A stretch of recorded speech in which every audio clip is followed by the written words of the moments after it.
Islam di Jawa terlihat berbeda. Ada tahlilan, selamatan, wayang, gamelan, bahkan doa-doa berbahasa lokal. Sebagian menyebutnya warisan dakwah Wali Songo.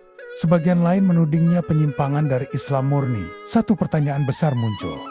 Apakah Islam Jawa adalah jembatan menuju tauhid? Atau justru belokan dari ajaran Nabi? Sebelum lanjut, bantu subscribe, like, dan tulis amin di kolom komentar. Semoga rezekinya lancar, amin ya robbal alamin. Islam tidak datang ke Jawa dalam keadaan kosong. Ia tiba di sebuah tanah yang sudah tua oleh kepercayaan, kaya oleh simbol, dan dalam oleh spiritualitas. Sebelum kalimat syahadat dikenal luas, Jawa telah hidup dengan dunia yang penuh makna. Gunung dianggap suci, leluhur dihormati, dan alam dipercaya memiliki roh penjaga. Hindu dan Buddha telah berakar ratusan tahun, bukan hanya sebagai agama, tetapi sebagai cara hidup. Inilah medan dakwah yang dihadapi para wali. Bukan padang pasir yang kering, melainkan hutan keyakinan yang lebat. Dan pertanyaan besar pun muncul sejak awal. Bagaimana Islam bisa tumbuh di tanah seperti ini, tanpa menghancurkan segalanya? Pada abad ke-14 hingga ke-15, jalur perdagangan maritim membawa lebih dari sekadar rempah. Pedagang muslim dari Gujarat, Arab, dan Persia singgah di pesisir utara Jawa. Mereka membawa etika dagang, kejujuran, dan cara hidup yang berbeda. Islam pertama-tama dikenal bukan lewat ceramah, melainkan lewat akhlak. Namun, mengenalkan Islam kepada pedagang pelabuhan jauh berbeda dengan mengislamkan sebuah peradaban. Kerajaan-kerajaan besar seperti Majapahit masih berdiri, struktur sosial Jawa masih kokoh, dan kepercayaan lama masih hidup di setiap sudut desa. Disinilah dakwah tidak bisa gegabah. Memaksakan Islam berarti memicu perlawanan. Menghapus budaya berarti memutus identitas. Dan kekerasan hanya akan menutup pintu hati. Para wali memahami satu hal penting. Iman tidak tumbuh lewat paksaan. Maka dakwah pun memilih jalan sunyi, pelan, bertahap, dan penuh perhitungan. Islam tidak langsung menabrak tradisi. Ia masuk lewat celah yang paling lembut, keluarga, seni, bahasa, dan akhlak. Namun strategi ini kelak menimbulkan kesalahpahaman besar. Hari ini, berabad-abad kemudian, muncul tudingan Islam Jawa terlalu lembek, terlalu banyak kompromi, bahkan disebut menyimpang. Tapi benarkah sejak awal Islam di Jawa sudah menyimpang? Atau justru kita yang lupa konteks sejarahnya? Di masa itu, masyarakat Jawa tidak mengenal konsep agama formal seperti hari ini. Kepercayaan mereka tidak dipisahkan dari budaya. Ritual adalah identitas, simbol adalah bahasa. Menghapus ritual berarti menghapus makna hidup mereka. Para wali paham, jika Islam ingin bertahan, ia harus terlebih dahulu dipahami, bukan dipaksakan. Namun satu hal sering luput disebut. Para wali tidak pernah mengubah inti ajaran Islam. Tauhid tetap tauhid. Sholat tetap sholat, puasa tetap puasa. Yang mereka atur adalah cara mendekatkan masyarakat kepada ajaran itu. Di tahap awal, masyarakat Jawa bahkan belum mengenal kewajiban syariat secara penuh. Maka dakwah dimulai dari dasar, kejujuran, kebersihan hati, keadilan, dan pengenalan Tuhan yang esa. Islam ditanam sebelum ditegakkan. Dan inilah yang sering disalahpahami. Banyak orang hari ini menilai masa lalu dengan kacamata masa kini. Padahal, dakwah selalu bergantung pada konteks. Apa yang tampak sebagai kelonggaran hari ini, pada masanya justru merupakan strategi bertahan hidup. Jika Islam saat itu datang dengan wajah keras, bisa jadi ia akan ditolak mentah-mentah. Dan sejarah Jawa akan berjalan sangat berbeda. Namun, bukan berarti semua dibiarkan tanpa batas. Para wali bukan relativis tanpa prinsip. Mereka tahu, jika batas tidak dijaga, Islam akan larut. Dan disinilah ketegangan mulai terasa antara dakwah yang adaptif dan kewajiban menjaga kemurnian ajaran antara budaya dan akidah. Konflik ini tidak langsung meledak, ia tumbuh perlahan, tersembunyi dan sunyi. Dan inilah konflik yang akan terus kita ikuti. Karena sejak awal, Islam di Jawa bukan sekadar soal agama. Ia adalah pertemuan dua dunia. Pertanyaannya bukan lagi, apakah Islam bisa hidup di Jawa? Melainkan, sampai sejauh mana Islam boleh beradaptasi tanpa kehilangan jiwanya? Di episode berikutnya, kita akan mengenal lebih dekat mereka yang berada di garis depan dakwah ini. bukan sebagai legenda, tetapi sebagai manusia dengan pandangan yang tidak selalu sama. Siapakah sebenarnya Wali Songo? Dan benarkah mereka satu suara? Nama mereka sering disebut seolah satu suara. Wali Songo, 9 wali, 9 tokoh suci, 9 jalan yang dianggap lurus dan sama. Namun sejarah menyimpan kenyataan yang jauh lebih kompleks. Wali Songo bukanlah satu majelis tunggal, bukan pula organisasi dengan aturan baku. Tidak ada satu metode dakwah yang mengikat semuanya. Yang menyatukan mereka hanya satu hal. Islam harus hidup di Jawa. Bagaimana caranya? Situlah perbedaan bermula. Di tengah tanah Jawa yang syarat simbol dan kepercayaan lama, para wali berdiri dengan latar belakang yang sangat berbeda. Ada yang tumbuh di pusat keilmuan Islam, ada yang ditempa dalam tasawuf mendalam, ada yang dekat dengan istana, ada yang memilih hidup di tengah rakyat kecil, dan perbedaan itu tidak pernah benar-benar disembunyikan. Sunan Ampel berdiri sebagai figur disiplin. Baginya, Islam harus dikenalkan dengan aturan yang jelas. Pesantren didirikan, ilmu ditanamkan, syariat ditegakkan perlahan namun pasti. Di matanya, terlalu banyak kelonggaran bisa berbahaya, karena iman tanpa ilmu mudah tersesat. Namun tidak semua wali berjalan di jalur itu. Sunan Kalijaga justru memilih arah yang berlawanan. Ia masuk ke jantung budaya Jawa, wayang, tembang, simbol, filosofi. Ia berbicara dengan bahasa yang sudah dipahami masyarakat, bukan untuk mengganti Islam, melainkan untuk membuat Islam bisa didengar. Bagi sebagian wali lain, pendekatan ini terasa berisiko, terlalu dekat dengan simbol lama, terlalu lentur, terlalu mudah disalahpahami. Namun bagi Kalijaga, menolak budaya sama saja menutup pintu dakwah. Di antara dua kutub ini, berdirilah Sunan Bonang, seorang sufi, tapi juga ahli ilmu. Ia memahami kegelisahan keduanya. Sementara Sunan Giri dikenal tegas, fatwanya berpengaruh luas. Ia menjaga garis akidah dengan ketat. Baginya, Islam tidak boleh larut. Perbedaan pendekatan ini bukan pertengkaran terbuka. Tidak ada catatan konflik besar. Tidak ada perang argumen yang tercatat jelas. Namun ketegangan itu nyata. Bayangkan 9 tokoh besar berhadapan dengan satu masyarakat yang sama, namun melihat medan dakwah dari sudut yang berbeda. Satu pertanyaan menggantung di antara mereka. Seberapa jauh budaya boleh dipeluk tanpa melukai tauhid? Jawaban mereka tidak selalu sama, dan justru disitulah kekuatan sekaligus bahayanya. Keberagaman metode membuat Islam masuk ke semua lapisan. Istana disentuh, rakyat didekati, seni dirangkul, ilmu ditegakkan, Islam tumbuh cepat, masjid berdiri, kesultanan Islam muncul. Namun di balik keberhasilan itu, risiko mulai mengintai. Ketika masyarakat lebih ingat wayang daripada pesan tauhid di dalamnya. Ketika ritual diwariskan tanpa pemahaman akidah. Ketika simbol dijaga, tapi makna dilupakan. Para wali sadar akan bahaya ini. Karena itu, satu garis besar tetap mereka sepakati. Syariat tidak boleh diganti. Tidak ada wali yang menghapus sholat. Tidak ada wali yang membolehkan meninggalkan puasa. Tidak ada wali yang mengganti tauhid dengan tradisi. Budaya hanyalah jalan masuk, bukan tujuan akhir. Namun sejarah tidak berhenti pada para wali. Saat mereka wafat satu persatu, yang tertinggal adalah murid dan warisan. Dan warisan jika tidak dijaga bisa berubah. Generasi setelah wali tidak selalu memiliki kedalaman yang sama. Sebagian mewarisi hikmah, sebagian hanya meniru bentuk luar. Disinilah jalan mulai bercabang. Sebagian masyarakat memeluk Islam dengan utuh, sebagian lain berhenti di simbol. Sebagian menjadikan tradisi sebagai identitas, tanpa lagi memahami akarnya. Apakah ini kesalahan wali, ataukah harga yang harus dibayar dari dakwah lintas budaya? Pertanyaan ini tidak mudah dijawab, karena terlalu sederhana jika semua disalahkan pada masa lalu. Para wali bekerja dalam keterbatasan zaman. Mereka memilih jalan yang menurut mereka paling mungkin. Namun pilihan itu meninggalkan jejak panjang. Jejak yang hari ini kita sebut Islam Jawa. Dan sejak saat itu, perdebatan tidak pernah benar-benar padam. Apakah ini warisan kebijaksanaan? Atau awal dari penyimpangan yang tak disadari? Di episode berikutnya, kita akan masuk ke jantung pertanyaan itu. Saat budaya tidak lagi sekadar alat dakwah, tetapi mulai dipertanyakan sebagai bagian dari agama. Pada dasarnya, budaya hanyalah pintu, cara agar Islam bisa masuk tanpa ditolak. Namun seiring waktu, pintu itu tak lagi sekadar dilewati. Ia mulai ditempati, diperindah, bahkan dijaga mati-matian. Disinilah pertanyaan besar mulai muncul.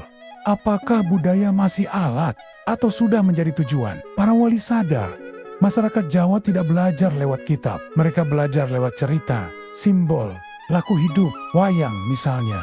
Bukan sekadar hiburan, ia adalah kitab nilai. Tempat kebaikan dan kejahatan bertarung. Bahasa moral yang dipahami semua lapisan. Maka wayang pun dipeluk. Tokoh-tokoh lama tidak dihapus, tetapi dimaknai ulang. Pandawa bukan lagi sekadar pahlawan mitologi. Mereka dibaca sebagai simbol akhlak, kejujuran, kesetiaan, pengorbanan. Nama boleh lama, makna. Begitu pula tembang dan syair. Nada yang dulu memuja dewa, diisi dengan pesan tauhid. Bahasa Jawa menjadi kendaraan dakwah. Dan selametan, ritual sosial yang mengikat masyarakat, diisi dengan doa, sedekah, dan kebersamaan. Semua ini, pada masanya, terasa wajar bahkan efektif. Islam tidak hadir sebagai pemutus, melainkan penyambung. Namun tidak semua pihak merasa tenang. Sebagian ulama melihat bahaya laten. Karena simbol lama tidak mudah mati, masyarakat bisa menerima Islam, namun tetap menyimpan makna lama di dalam ritual baru. Disinilah ketegangan itu muncul. Para wali tidak menutup mata. Mereka tahu, adaptasi tanpa batas bisa menyesatkan. Karena itu, dakwah budaya selalu disertai lapisan makna. Yang tampak di luar hanyalah kulit. Intinya tetap tauhid. Masalahnya, tidak semua orang menembus lapisan itu. Bagi sebagian masyarakat, ritual cukup dilakukan tanpa perlu memahami makna di baliknya. Wayang ditonton, pesannya terlupa. Selamatan digelar, doanya tidak dipahami. Dan disinilah pertanyaan kritis mulai terdengar. Apakah Islam sedang ditanam atau hanya ditempelkan? Sebagian wali mulai merasa gelisah. Budaya memang membuka pintu. Namun pintu yang terbuka terlalu lama bisa membuat orang lupa masuk ke dalam rumah. Islam bukan hanya simbol. Ia adalah komitmen. Dan komitmen menuntut perubahan bukan hanya pada bentuk luar, tetapi pada keyakinan. Namun perubahan keyakinan tidak bisa dipaksakan. Ia harus tumbuh. Inilah dilema terbesar dakwah budaya. Terlalu cepat menuntut perubahan akan ditolak. Terlalu lama membiarkan adaptasi bisa menyesatkan. Para wali berjalan di atas garis tipis itu dan tidak semua sepakat. Di titik mana garis itu seharusnya ditarik. Sebagian merasa dakwah budaya harus segera diakhiri. Syariat harus ditegakkan lebih tegas. Budaya lama harus ditinggalkan. Sebagian lain percaya, jika budaya dicabut terlalu cepat, masyarakat akan tercerabut. Perbedaan pandangan ini tidak meledak menjadi konflik terbuka. Namun ia hidup dalam bisik-bisik, dalam keputusan-keputusan kecil, dalam cara masing-masing wali berdakwah. Sementara itu, Islam terus menyebar. Tanpa sadar, masyarakat mulai menyebut praktik ini sebagai Islam Jawa. Sebuah istilah yang belum ada sebelumnya. Istilah yang lahir dari pertemuan panjang antara ajaran dan adat. Dan sejak saat itu, identitas mulai terbentuk. Islam tidak lagi dipandang semata sebagai agama baru. Ia menjadi bagian dari kebudayaan. Inilah keberhasilan terbesar dakwah wali. Sekaligus potensi masalah terbesarnya. Karena ketika agama menjadi budaya, ia bisa diwariskan tanpa dipelajari. Anak cucu bisa menjalankan ritual tanpa mengenal akidahnya. Dan inilah yang mulai terjadi. Para wali belum menyebutnya penyimpangan, namun tanda-tandanya terlihat. Tauhid belum sepenuhnya mengakar, syariat belum sepenuhnya ditegakkan, budaya masih memegang kendali kuat. Maka satu pertanyaan menggantung di udara. Sampai kapan strategi ini bisa dipertahankan? Dan siapa yang berhak menentukan batasnya? Di episode berikutnya, kita akan melihat bagaimana para wali mulai menarik garis. Bukan dengan keras, bukan dengan pedang, melainkan dengan penegasan yang sunyi, namun menentukan arah Islam di Jawa. Dakwah budaya tidak pernah dimaksudkan untuk selamanya. Ia adalah jalan awal, bukan tujuan akhir. Dan para wali mengetahui itu. Semakin luas Islam menyebar di Jawa, semakin jelas satu kenyataan muncul. Tidak semua orang bergerak lebih dalam. Sebagian berhenti di permukaan, merasa cukup dengan ritual, merasa sudah menjadi muslim tanpa perubahan keyakinan yang mendasar. Disinilah para wali mulai gelisah. Karena Islam bukan sekadar identitas, ia adalah komitmen hidup. Dan komitmen menuntut batas, maka perlahan, tanpa gegap gempita, garis itu mulai ditarik. Bukan garis antara Islam dan budaya, melainkan garis antara tauhid dan syirik, antara syariat dan kebiasaan, antara iman dan simbol kosong. Para wali tidak mengumumkan larangan secara frontal. Mereka tahu penolakan terbuka akan melahirkan perlawanan. Sebaliknya, mereka memperkuat pondasi dari dalam. Pesantren diperbanyak. Ilmu fikih diajarkan lebih sistematis. Sholat berjamaah ditegakkan. Puasa dikenalkan sebagai kewajiban, bukan pilihan. Budaya masih ada, tetapi bukan lagi pusat. Perlahan, Islam diarahkan dari simbol menuju ibadah. Wayang tetap dimainkan, namun pesan-pesannya ditegaskan. Tidak ada lagi pemujaan kekuatan selain Allah. Selamatan tetap digelar, namun doa-doanya diperjelas. Tidak ada sesaji untuk roh. Tidak ada permintaan kepada selain Tuhan. Inilah batas yang dijaga, dan tidak semua orang menyukainya. Sebagian masyarakat merasa resah. Tradisi yang dulu bebas, kini mulai diarahkan. Yang dulu dianggap wajar, kini dipertanyakan. Bagi sebagian orang, ini terasa seperti ancaman, seolah Islam mulai menguasai budaya. Namun bagi para wali, inilah fase yang tak terelakkan, karena jika batas tidak ditegaskan, Islam akan larut. Di titik ini, perbedaan pendekatan antar wali semakin terlihat, bukan dalam tujuan, tetapi dalam kecepatan. Sebagian ingin penegasan lebih cepat, sebagian memilih langkah lebih hati-hati. Namun satu hal disepakati bersama, syariat tidak boleh dikorbankan. Tidak ada wali yang membolehkan meninggalkan sholat. Tidak ada wali yang mengajarkan dua Tuhan. Tidak ada wali yang menyamakan Islam dengan kepercayaan lama. Semua tuduhan itu lahir jauh setelah mereka wafat. Namun penegasan ini datang dengan konsekuensi. Dakwah tidak lagi selalu diterima dengan hangat. Sebagian orang mundur, sebagian menolak, sebagian tetap bertahan di zona nyaman tradisi. Dan disinilah dakwah memasuki fase dewasa. Tidak semua orang bisa dirangkul. Tidak semua tradisi bisa dipertahankan. Para wali memilih, lebih baik sedikit tapi jelas, daripada banyak tapi kabur. Keputusan ini tidak spektakuler, tidak dicatat sebagai konflik besar, namun dampaknya panjang. Islam di Jawa mulai memiliki dua wajah. Satu wajah yang semakin mendalam dalam ilmu dan ibadah, dan satu wajah lain yang bertahan di ritual dan simbol. Keduanya hidup berdampingan. Kadang saling menyentuh, kadang saling mencurigai, dan ketegangan itu tidak pernah benar-benar hilang. Para wali menyadari satu hal pahit.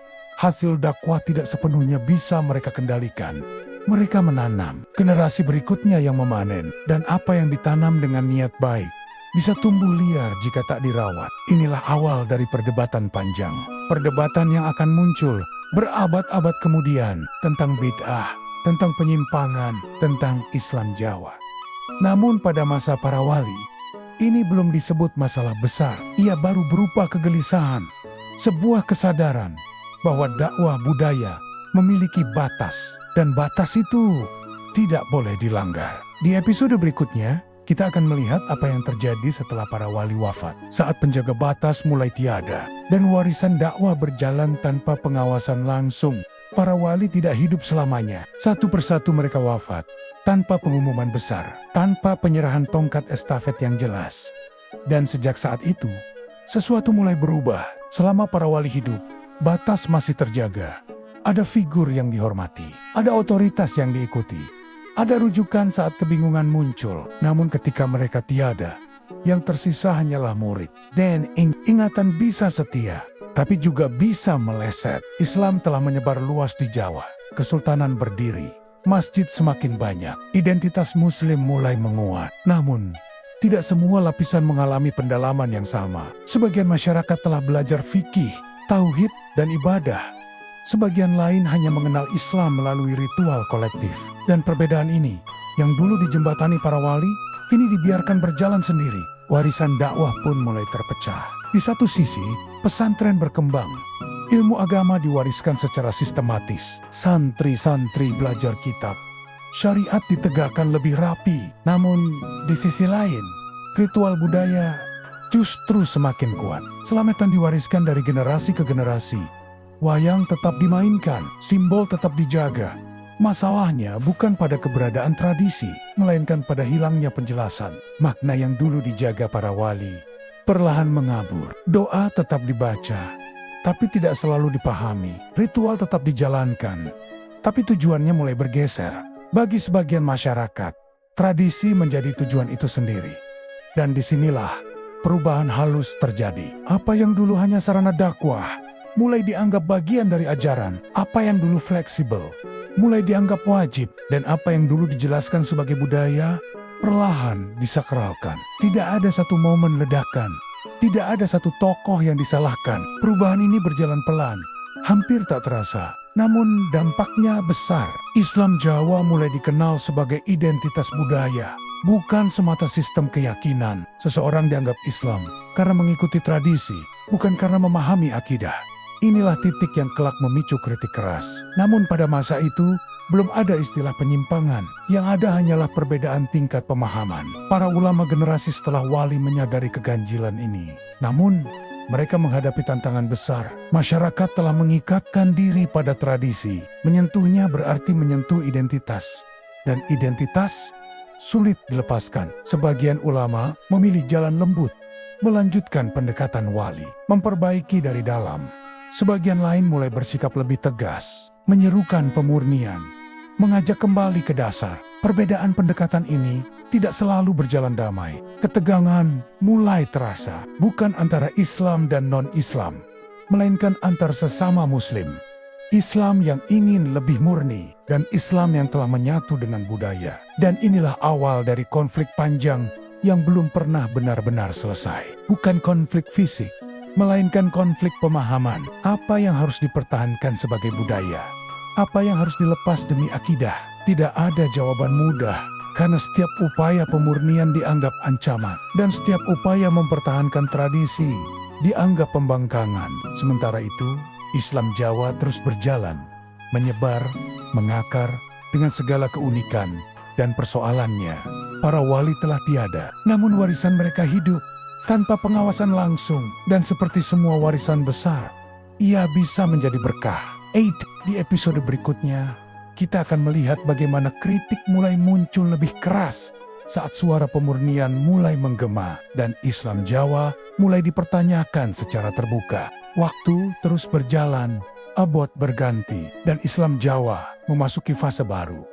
Kini, Islam tidak lagi datang sebagai tamu, ia telah menjadi tuan rumah.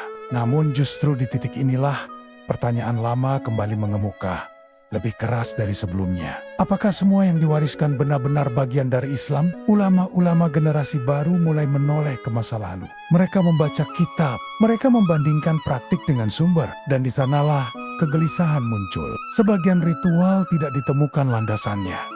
Sebagian praktik tidak jelas dalilnya. Sebagian keyakinan terasa terlalu dekat dengan kepercayaan lama. Maka suara kritik pun lahir. Bukan untuk merusak, melainkan untuk mengembalikan. Gerakan pemurnian mulai terdengar. Tidak selalu terorganisir, tidak selalu seragam, namun pesannya sama. Islam harus kembali pada akarnya. Bagi pendukungnya, ini adalah ikhtiar menyelamatkan akidah. Bagi penentangnya, ini ancaman terhadap warisan leluhur. Benturan pun tak terhindarkan. Sebagian ulama menyebut praktik tertentu sebagai bid'ah. Sebagian masyarakat merasa diserang karena yang dipersoalkan bukan sekadar ritual, melainkan identitas. Islam Jawa bukan hanya soal ibadah, ia telah menjadi cara hidup. Maka kritik terhadap praktik sering diterima sebagai kritik terhadap diri. Dan disinilah konflik memanas. Para pendukung pemurnian membawa dalil. Mereka mengutip ayat, mereka mengacu pada hadis, sementara masyarakat tradisional membawa sejarah. Mereka menyebut nama wali, mereka menyebut jasa dakwah masa lalu. Dua kebenaran berdiri saling berhadapan. Keduanya merasa menjaga Islam, namun berbicara dengan bahasa yang berbeda. Sebagian kritik disampaikan dengan hikmah, sebagian lain terasa kasar, dan cara penyampaian ini memperdalam jurang. Yang ingin memurnikan dituduh radikal, yang ingin menjaga tradisi dituduh sesat. Padahal masalahnya lebih dalam dari sekadar benar atau salah. Ini adalah konflik antara teks dan konteks, antara norma dan sejarah, antara apa yang seharusnya dan apa yang telah terjadi. Sayangnya, ruang dialog sering menyempit. Setiap pihak menguatkan barisannya sendiri, mencari pembenaran, menutup telinga terhadap yang lain. Dan Islam Jawa pun terbelah secara sunyi, bukan dengan perang, melainkan dengan jarak. Masjid yang sama, namun jamaah berbeda. Tradisi yang sama, namun makna berbeda. Di tengah ketegangan ini, Nama Wali Songo kembali diangkat, sebagian menjadikan mereka tameng. Ini ajaran Wali. Sebagian lain mempertanyakan, benarkah Wali mengajarkan ini? Dan sejarah pun dipanggil ke ruang sidang. Namun sejarah tidak pernah sesederhana slogan. Para wali hidup di konteks tertentu. Mereka berdakwah dengan strategi tertentu. Mereka tidak meninggalkan manual baku, menjadikan mereka pembenar semua praktik, atau menyalahkan mereka atas semua penyimpangan. Keduanya tidak adil. Namun konflik sudah terlanjur mengeras. Dan pertanyaannya kini berubah. Bukan lagi bagaimana Islam masuk ke Jawa, melainkan Islam Jawa ini mau dibawa kemana? Apakah akan dimurnikan secara tegas atau dipertahankan sebagai identitas budaya? Ataukah mungkin ada jalan tengah yang belum ditemukan? Di episode berikutnya, kita akan melihat satu hal penting, bahwa tidak semua yang disebut tradisi layak dipertahankan. Dan tidak semua kritik berarti penolakan budaya. Karena di titik tertentu, penyimpangan bukan lagi tuduhan, melainkan kenyataan yang harus dihadapi. Perdebatan tidak lagi bisa ditunda. Yang semula hanya kegelisahan ulama, kini berubah menjadi pertanyaan terbuka di tengah masyarakat. Apakah semua yang disebut Islam Jawa masih berada di dalam Islam? Pertanyaan ini terasa menyakitkan, karena ia tidak hanya menyasar praktik, tetapi juga kebanggaan. Namun disinilah konflik utama meledak. Sebagian praktik mulai dipertanyakan bukan karena berbeda, melainkan karena melanggar inti ajaran. Ada ritual yang tidak lagi sekadar simbol, melainkan keyakinan. Ada doa yang tidak lagi hanya permohonan kepada Allah, melainkan pengharapan kepada selainnya. Dan di titik ini, para ulama tidak bisa lagi diam. Karena tauhid bukan wilayah kompromi. Yang bermasalah bukan tradisinya semata, melainkan keyakinan yang menyertainya. Ketika keselamatan dikaitkan dengan ritual tertentu, ketika bala diyakini bisa ditolak oleh sesaji, ketika roh leluhur dianggap memiliki kuasa. Ini bukan lagi soal budaya, ini soal akidah. Dan para wali jika hidup hari ini tidak akan membenarkannya. Inilah pernyataan yang paling mengganggu, sekaligus paling jujur. Nama wali sering dijadikan tameng, namun banyak praktik justru lahir setelah mereka wafat. Mencampurkan semua ke dalam satu label ajaran wali adalah penyederhanaan yang berbahaya. Namun penegasan ini datang dengan harga mahal. Masyarakat yang telah hidup lama dengan praktik itu merasa diserang. Bukan hanya tradisinya, tetapi juga leluhurnya. Kritik dianggap penghinaan, penegasan dianggap pemutusan sejarah. Benturan pun tak terelakkan. Sebagian ulama memilih bahasa keras. Sebagian masyarakat merespons dengan penolakan keras. Dan konflik pun berubah dari dialog menjadi saling tuduh. Yang satu menyebut sesat, yang lain menyebut wahabi. Label menggantikan argumen, emosi menggantikan ilmu. Padahal, jika ditarik benang merahnya, kedua pihak sebenarnya sedang melindungi hal yang sama. Islam, yang satu melindungi kemurniannya, yang lain melindungi keberlangsungannya dalam masyarakat. Namun tanpa dialog, keduanya saling melukai. Di tengah situasi ini, Islam Jawa berdiri dalam sorotan tajam. Media, mimbar, dan forum diskusi dipenuhi perdebatan. Sebagian ingin membersihkan secara total, sebagian ingin mempertahankan sepenuhnya. Padahal kenyataannya tidak sesederhana itu. Tidak semua tradisi salah, dan tidak semua kritik berlebihan. Masalahnya adalah ketika batas dilanggar, namun tetap dibela atas nama sejarah. Di titik inilah perlu kejujuran, mengakui bahwa sebagian praktik memang menyimpang, bukan berarti menolak seluruh warisan wali. Sebaliknya, menutup mata atas penyimpangan justru mengkhianati niat awal dakwah mereka. Para wali tidak menyebarkan Islam untuk mengganti satu kesyirikan dengan bentuk baru. Mereka datang untuk membebaskan. Maka pertanyaan paling jujur bukanlah tradisi ini dari wali atau bukan, melainkan apakah praktik ini mendekatkan pada Allah atau menjauhkannya? Pertanyaan ini tidak mudah, namun tidak bisa dihindari. Dan disinilah klimaks konflik terjadi. Islam Jawa tidak bisa lagi berjalan di zona abu-abu. Ia harus berani bercermin. Karena masa depan Islam di Jawa tidak ditentukan oleh seberapa kuat tradisi dijaga, melainkan seberapa jujur akidah ditegakkan. Di episode berikutnya, kita akan melihat bagaimana jalan keluar mulai dicari. Bukan dengan meniadakan budaya, bukan pula dengan membiarkan penyimpangan, melainkan dengan memilah apa yang layak diwarisi dan apa yang harus ditinggalkan. Setelah konflik memuncak, Setelah tudingan saling dilempar, setelah label menggantikan dialog, muncullah satu kesadaran yang tak bisa dihindari. Islam Jawa tidak bisa diselamatkan dengan kemarahan dan tidak bisa dijaga dengan pembelaan buta. Ia harus dipilah.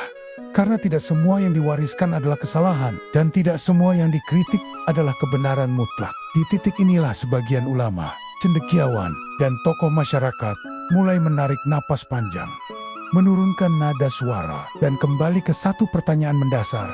Apa sebenarnya yang diwariskan Wali Songo? Jawabannya mengejutkan banyak orang. Bukan ritual, bukan bentuk budaya, bukan simbol-simbol lahiriah. Yang diwariskan para wali adalah cara berdakwah, bukan daftar praktik yang beku, melainkan prinsip. Prinsip bahwa Islam harus disampaikan dengan hikmah, bahwa masyarakat harus dipahami sebelum diubah, bahwa akidah tidak boleh dikorbankan, namun budaya tidak selalu harus dimusnahkan. Inilah inti yang lama terlupakan. Selama ini, perdebatan terlalu sibuk pada bentuk luar. Apakah ini bid'ah atau budaya? Apakah itu warisan wali atau penyimpangan? Padahal para wali sendiri tidak pernah membakukan bentuk. Mereka merespons zaman, dan zaman selalu berubah. Maka meniru wali bukan berarti mengulang bentuk abad ke-15, melainkan meneladani cara berpikirnya. Disinilah kesalahan besar sering terjadi. Sebagian orang membela semua tradisi dengan alasan, ini ajaran wali, tanpa pernah bertanya apakah tradisi itu masih sejalan dengan tauhid. Sebagian lain menolak semua yang berbau lokal atas nama pemurnian, tanpa menyadari bahwa Islam sendiri pernah masuk lewat pendekatan lokal. Kedua sikap ini sama-sama menyederhanakan sejarah. Pemilahan yang jujur tidak mudah, karena ia menuntut keberanian untuk berkata, yang ini baik, tapi yang itu harus ditinggalkan. Dan meninggalkan sesuatu yang sudah mendarah daging dalam budaya selalu menyakitkan. Namun Islam tidak pernah menjanjikan jalan yang nyaman. Ia menjanjikan jalan yang benar. Disinilah garis pemilah mulai ditarik lebih jelas. Tradisi yang berfungsi sosial, menguatkan silaturahmi, sedekah, kebersamaan, bisa dipertahankan. Namun keyakinan yang memberi kuasa pada selain Allah harus dilepaskan. Simbol boleh ada, makna harus diluruskan, ritual boleh berlangsung, akidah harus dijaga. Inilah pendekatan yang lebih dewasa, lebih jujur, dan lebih setia pada semangat para wali. Bukan Islam Jawa yang ditolak, melainkan Islam Jawa yang melampaui batas. Namun jalan ini tidak mudah diterima semua pihak. Sebagian merasa terlalu lambat, sebagian merasa terlalu keras, sebagian lagi merasa ini pengkhianatan. Padahal ini adalah jalan tengah yang paling berat, karena ia menuntut dua hal sekaligus, keteguhan akidah dan kebijaksanaan dakwah. Tanpa salah satunya, Islam Jawa akan terus terjebak dalam konflik. Disinilah peran ilmu menjadi kunci. Tradisi tidak bisa diadili hanya dengan emosi, dan pemurnian tidak bisa dilakukan tanpa pemahaman sosial. Para wali dahulu memahami ini. Sayangnya, warisan ini yang paling jarang diteladani. Mereka berdakwah tanpa merendahkan, menegaskan tanpa menghina, mengoreksi tanpa memutus. Dan justru disinilah relevansi mereka hari ini. Bukan sebagai pembenar semua praktik, bukan pula sebagai simbol romantis masa lalu, melainkan sebagai cermin cara bersikap. Islam Jawa akan tetap ada, karena ia adalah kenyataan sejarah. Pertanyaannya kini bukan lagi apakah Islam Jawa sah atau tidak, melainkan Islam Jawa yang seperti apa yang ingin kita wariskan. Islam yang kuat akidahnya, namun bijak dalam budaya, ataukah Islam yang sibuk bertengkar hingga lupa pada tujuan? Di titik ini, masa depan mulai dipertaruhkan, karena generasi berikutnya tidak akan mewarisi perdebatan kita. Mereka akan mewarisi hasilnya. Jika yang diwariskan adalah kemarahan, mereka akan tumbuh dengan kecurigaan. Jika yang diwariskan adalah kebijaksanaan, mereka akan tumbuh dengan kejelasan. Dan disinilah episode 8 menjadi titik balik. Bukan akhir konflik, namun awal dari pemahaman baru bahwa Islam Jawa tidak perlu dihancurkan dan tidak perlu dibela mati-matian. Ia perlu dipahami, karena hanya dengan pemahaman, warisan bisa dijaga tanpa menjadi beban, dan akidah bisa ditegakkan tanpa memutus akar sosial. Di episode berikutnya, kita akan melihat bagaimana pemahaman ini mulai membentuk wajah Islam Jawa hari ini. Bagaimana kompromi dan ketegangan itu hidup berdampingan di era modern, dan apa konsekuensinya bagi umat. Islam Jawa hari ini tidak hidup di ruang hampa. Ia berdiri di tengah dunia yang berubah cepat. Di antara tradisi yang diwarisi berabad-abad dan tuntutan pemurnian yang semakin lantang. Inilah persimpangan itu. Di satu sisi, ada kegelisahan yang tulus. Ketakutan bahwa akidah akan terus terkikis jika batas tidak ditegaskan. Bahwa tauhid akan larut jika semua dibiarkan atas nama budaya. Di sisi lain, ada ketakutan yang tak kalah dalam bahwa Islam akan terasing dari masyarakatnya sendiri. Jika sejarah dan identitas dihapus begitu saja, dua ketakutan ini hidup berdampingan dan keduanya nyata. Islam Jawa bukan hanya wacana akademik, ia hadir di kampung-kampung, di ramah ema, di acara keluarga, di cara orang berdoa dan memaknai hidup. Ketika perdebatan terjadi di mimbar dan media, masyarakat awam berada di tengahnya, bingung, ragu, takut salah. Sebagian memilih jalan aman, tetap menjalankan tradisi tanpa banyak bertanya. Sebagian lain memilih jalan tegas, meninggalkan semua yang berbau lokal demi merasa lebih lurus. Namun kedua pilihan ini sering sama-sama ekstrim. Yang pertama, berisiko membiarkan kesalahan. Yang kedua, berisiko memutus akar sosial. Dan disinilah drama Islam Jawa hari ini berlangsung. Masjid berdiri berdampingan, namun jamaah tidak selalu bersatu. Ceramah berbeda arah, doa berbeda nada. Islam yang satu, namun dipraktikkan dengan wajah yang beragam. Di tengah situasi ini, nama Wali Songo kembali dipanggil. Bukan sebagai tokoh sejarah, melainkan sebagai simbol pembenaran. Sebagian berkata, kalau Wali dulu membolehkan, kenapa sekarang dilarang? Sebagian lain menjawab, kalau Wali hidup hari ini, mereka pasti meluruskan. Dua klaim yang sama-sama tidak bisa dibuktikan sepenuhnya, karena para wali tidak meninggalkan pedoman tertulis untuk semua zaman. Yang mereka tinggalkan adalah teladan sikap. Dan inilah yang sering dilupakan. Para wali tidak membiarkan kesyirikan, namun mereka juga tidak memerangi masyarakatnya sendiri. Mereka mengubah keyakinan tanpa merusak ikatan sosial. Sebuah kemampuan yang sangat langka. Pertanyaannya kini, apakah kita masih mampu meneladani itu?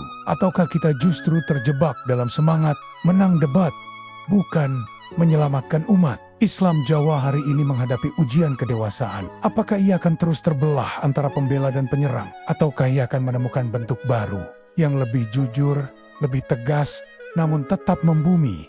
Sebagian komunitas mulai mencoba jalan ini. Tradisi tetap dijaga, namun maknanya diluruskan. Doa diperjelas, keyakinan diperbaiki. Tidak semua ritual dipertahankan. Tidak semua dikutuk. Ini bukan jalan mudah, karena kritik datang dari dua arah sekaligus. Yang satu menuduh terlalu lembek, yang lain menuduh terlalu keras. Namun, disinilah keberanian diuji. Islam tidak membutuhkan pembelaan emosional. Ia membutuhkan kejujuran. Dan kejujuran seringkali menyakitkan. Mengakui bahwa sebagian warisan harus dilepas bukan berarti mengkhianati leluhur, melainkan menghormati tujuan dakwah mereka. Mengakui bahwa budaya punya peran bukan berarti melemahkan tauhid, melainkan memperkuat penerimaan. Islam Jawa di persimpangan ini sedang menentukan masa depannya. Apakah ia akan dikenal sebagai Islam yang bijak atau Islam yang penuh konflik? Apakah ia akan diwariskan sebagai jalan tengah atau medan pertempuran ideologi? Jawabannya tidak datang dari masa lalu. Ia sedang dibentuk hari ini. Dan setiap sikap yang kita ambil akan menjadi warisan bagi generasi berikutnya. Jika yang diwariskan adalah saling tuding, maka perpecahan akan terus hidup. Jika yang diwariskan adalah kebijaksanaan, maka Islam Jawa akan menemukan keseimbangannya.